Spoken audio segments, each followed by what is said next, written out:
KCR BRS ఎక్కడుందో వెతుక్కో అంటున్నావు. నువ్వు కూర్చున్నావే సీఎం కుర్చీ, ఆ కుర్చీ బీఆర్ఎస్ పెట్టిన భిక్ష. నువ్వు నిర్ణయంలో అనుభవించావే టీపీసీసీ పదవి, అది బీఆర్ఎస్ పెట్టిన భిక్ష. ఏ బీఆర్ఎస్ జెండా తెలంగాణ కోసం పోరాడుతుంటే నువ్వు ఈ రోజున ఆంధ్రబాబు చంద్రబాబు కింద చెంచాగాని లెక్క ఉండేటోడు. 10 మంది ఎమ్మెల్యేలు, 4 చిల్లర మల్లర నాయకులు పార్టీ మారంగానే బీఆర్ఎస్ పని అయిపోయింది అనుకుంటే నీ పని అయిపోతుంది. జాగ్రత్త. తెలంగాణ ఉద్యమ సమయంలో కేసీఆర్ వందలు వేల మంది నాయకులను సృష్టించారు. వాళ్ళే నేడు ఎమ్మెల్యేలు, ఎంపీలు అయినారు.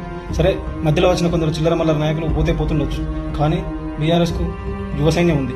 నువ్వు అనుభవిస్తున్న అధికారం అణువణువున తెలంగాణలో కేసీఆర్ ఆనవాళ్ళు ఉంది. నువ్వు ఉంటున్న ప్రగతి భవన్లో అయినా ఇంకోటైనా తెలంగాణ మొత్తం కేసీఆర్ ఆనవాలే ఉంది. బీఆర్ఎస్ గుర్తులే ఉన్నాయి. వాటిని ఎలా జరిపేయాలనుకుంటుంది? 4 నాయకులను చేర్చుకొని జరిపేయాలనుకోవడం నీ మూర్ఖత్వమే అవుతుంది. 7 మంది నాయకులు పోయినంత మాత్రం కేసీఆర్కు బీఆర్ఎస్కి వచ్చే నష్టమే లేదు. కొత్త నాయకులను తయారు చేస్తాడు, మళ్ళీ రెట్టింపు వేగంతో బీఆర్ఎస్ పుంజుకుంటుంది.